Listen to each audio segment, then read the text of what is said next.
अहमद साहब, आप बताएं कि इस महामारी के वक्त में आसान और इफ़ेक्टिव तरीके क्या हो सकते हैं खिदमत और सेवा के, जिससे इंसानियत को और मानवता को फ़ायदा हो सके।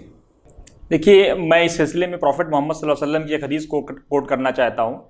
अम्मा आयशा फरमाती हैं कि मा राइतु फी बैति रसूलिल्लाह सल्लल्लाहु अलैहि वसल्लम इल्लल अस्वदैन, कि अल्लाह के रसूल सल्लल्लाहु अलैहि वसल्लम के घर में सिवाय मैंने दो काली चीज़ों के कभी किसी चीज़ का कोई ज़ख़ीरा नहीं देखा।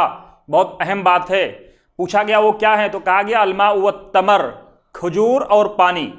अब हम और ख़ुद अपने आप को देख लें और अपना अंदर चिंतन और मंथन करें कि हमारे घरों में खाना बच जाता है, खाना बचने के बाद फ्रीज में जाता है, फ्रीज बनने के बाद वो डीप फ्रीजर में जाता है, उसके बाद वो फेंका जाता है, कूड़ेदान में जाता है। तो बुनियादी चीज़ ये है कि हम अल्लाह के नबी सल्लल्लाहु अलैहि वसल्लम को अगर मानते हैं और ये हमारा दावा है कि हमारा ये धर्म क़यामत तक के लिए है, तो ये हमारी जिम्मेदारी भी है कि हम क़यामत तक जो नबी आया था उसको मानो, उसको फॉलो करें। आज पूरी दुनिया प्रॉफिट मोहम्मद को आइडियल मान रही है। आज जो लोग प्रॉफिट मोहम्मद को नहीं मानते हैं वो भी कह रहे हैं कि डिसिप्लिन के मामले में, रूल ऑफ लॉ के मामले में उनसे बेहतर कोई नहीं हो सकता है, उत्तम है सबसे, ये पूरी दुनिया मान रही है।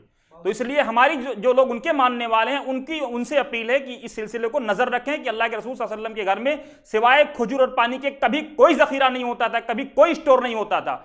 यहां से आया उनके वहां भेज दिया, उनके वहां से आया उनके वहां भेज दिया, ये चलता रहता था। आप सल्लल्लाहु अलैहि वसल्लम का जो लंगर है वो पूरी जिंदगी चला।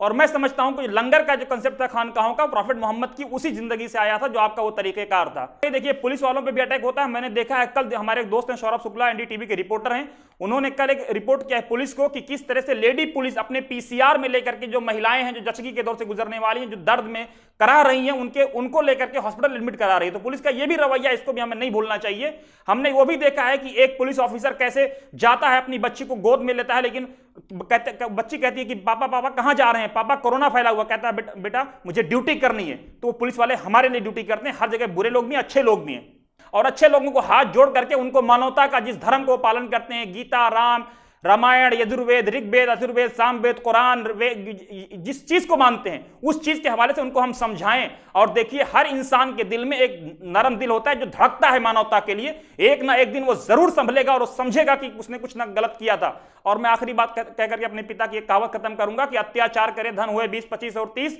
तहस नास में फिर नाती पूत सहित। अगर हमने किसी पे जुल्म किया है तो उसका खमियाजा हमारी 3 नस्लों को, 3 पीढ़ियों को भुगतना पड़ेगा।